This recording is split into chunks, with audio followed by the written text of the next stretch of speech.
ನಮಸ್ತೆ ಸ್ನೇಹಿತರೆ, ಸುಮಿತ್ರಾ ತನಯ ಯೂಟ್ಯೂಬ್ ಚಾನಲ್ಗೆ ಸ್ವಾಗತ. ನಾವು ಇವತ್ತು ನಿಮಗೆ ಅಣ್ಣಿಗೇರಿಯ ಅಮೃತೇಶ್ವರ ದೇವಾಲಯದ ಬಗ್ಗೆ ಮಾಹಿತಿಯನ್ನು ನೀಡುತ್ತಿದ್ದೇವೆ.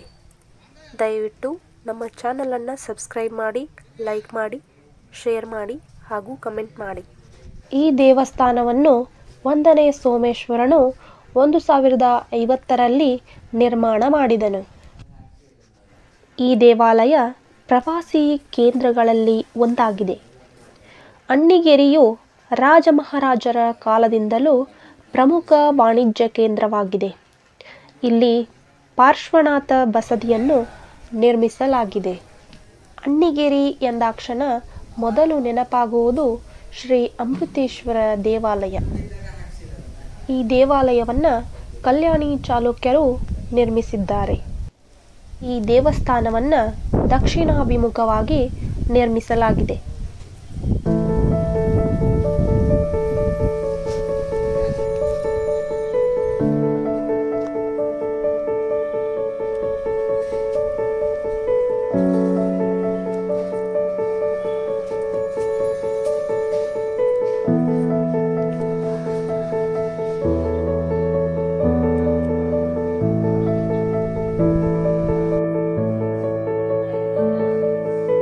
ಈ ದೇವಸ್ಥಾನವು ಸುಂದರ ಕಪ್ಪು ಕಲ್ಲಿನ ದೇವಸ್ಥಾನವಾಗಿದೆ.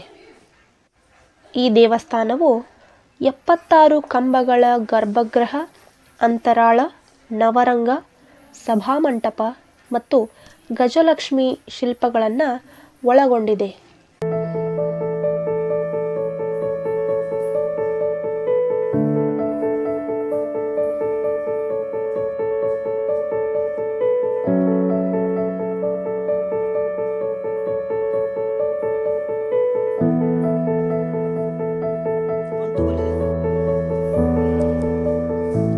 ಅಮೃತೇಶ್ವರ ದೇವಾಲಯದ ಗೋಡೆಯ ಮೇಲೆ ಶಿವನ 11 ವಿವಿಧ ಭಂಗಿಯ ಮೂರ್ತಿಗಳನ್ನು ಕೆತ್ತಲಾಗಿದೆ.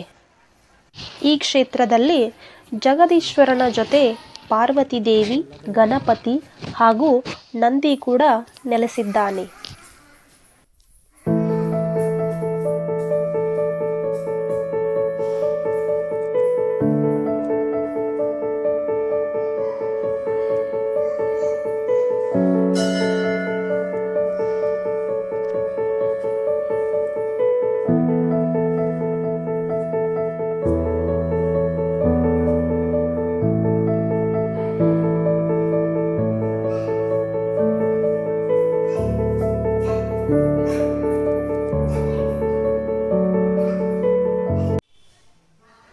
ಪುರಾಣದ ಪ್ರಕಾರ ಈ ಕ್ಷೇತ್ರದಲ್ಲಿ ಶಂಕರನು ಲಿಂಗ ರೂಪದಲ್ಲಿ ಭೂಗರ್ಭದಲ್ಲಿದ್ದನು. ನಿರಂತರವಾಗಿ 5 ಕಾಮಧೇನುಗಳು ಆ ಲಿಂಗಕ್ಕೆ ಹಾಲೆರೆಯುತ್ತಿದ್ದವು. ಸಾವಿರಾರು ವರ್ಷಗಳ ಬಳಿಕ ಬ್ರಹ್ಮದೇವನು ಎಲ್ಲ ದೇವತೆಗಳೊಂದಿಗೆ ಇಲ್ಲಿಗೆ ಬಂದಾಗ ಲಿಂಗವು ಭೂಮಿಯಿಂದ ಮೇಲೆದ್ದಿತು. ಆಗ ಬ್ರಹ್ಮದೇವನು ಋಷಿಮುನಿಗಳಿಂದ ಲಿಂಗ ಪ್ರತಿಷ್ಠಾಪನೆ ಮಾಡಿ ಅನ್ನ ಸಂತರ್ಪಣೆಯನ್ನು ಮಾಡುತ್ತಾನೆ. ಆಗ ಇಲ್ಲಿ ಅನ್ನದ ಗಿರಿಯೇ ಉಂಟಾಗುತ್ತದೆ. ಹಾಗಾಗಿ ಈ ಊರಿಗೆ ಅಣ್ಣಗಿರಿ ಎಂಬ ಹೆಸರು ಬರುತ್ತದೆ.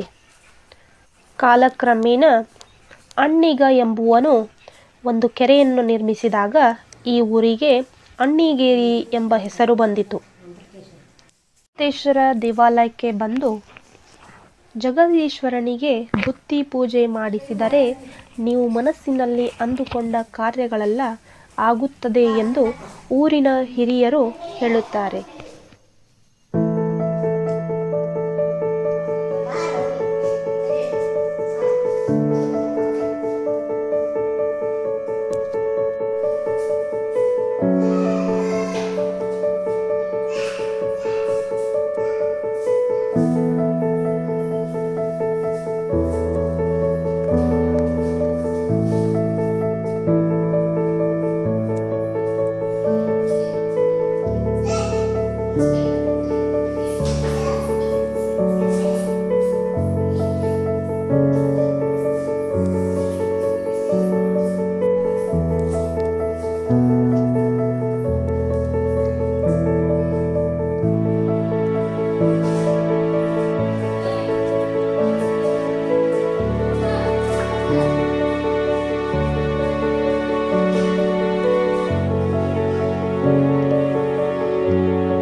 ಅಣ್ಣಿಗೇರಿ ಎಂದಾಕ್ಷಣ ರತ್ನತ್ರಯರಲ್ಲಿ ಒಬ್ಬರಾದ ಪಂಪನು ಜನಿಸಿದ್ದು ಈ ಅಣ್ಣಿಗೇರಿಯಲ್ಲಿ.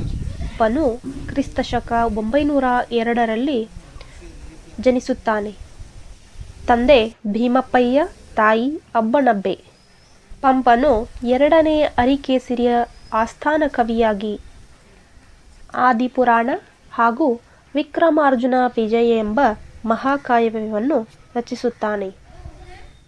ರಾಜಧಾನಿ ಪಟ್ಟಣವಾಗಿ 200ರಿಂದ 300 ವರ್ಷಗಳವರೆಗೆ ಮೆರೆದ ಬಾದಾಮಿ ಚಾಲುಕ್ಯರು, ಕಲ್ಯಾಣಿ ಚಾಲುಕ್ಯರು, ಮಳಖೇಡದ ರಾಷ್ಟ್ರಕೂಟರು, ಕಳಚೂರಿಯ ಬಿಜ್ಜಳ, ಹೊಯ್ಸಳರು, ದೇವಗಿರಿಯ ಯಾದವರು ಮತ್ತು ವಿಜಯನಗರದ ಅರಸರು, ಬಿಜಾಪುರದ ಆದಿಲ್ಶಾಹಿಗಳು, ಮರಾಠರು ಹಾಗೂ ಬ್ರಿಟಿಷರು ಇಲ್ಲಿ ಆಳ್ವಿಕೆಯನ್ನು ನಡೆಸಿದ್ದಾರೆ.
ಅಣ್ಣಿಗೇರಿಯು ಒಂದು ತಾಲೂಕಾ ಪಟ್ಟಣವಾಗಿದ್ದು, ಕಪ್ಪು ಮಣ್ಣಿನ ಫಲವತ್ತಾದ ಭೂಮಿಯಿಂದ ಕೂಡಿರುವ ಈ ಊರು ಧಾರ್ಮಿಕವಾಗಿ, ಪೌರಾಣಿಕವಾಗಿ ಹಾಗೂ ಐತಿಹಾಸಿಕವಾಗಿ ರೋಚಕವಾದ ಇತಿಹಾಸವನ್ನು ಹೊಂದಿದೆ.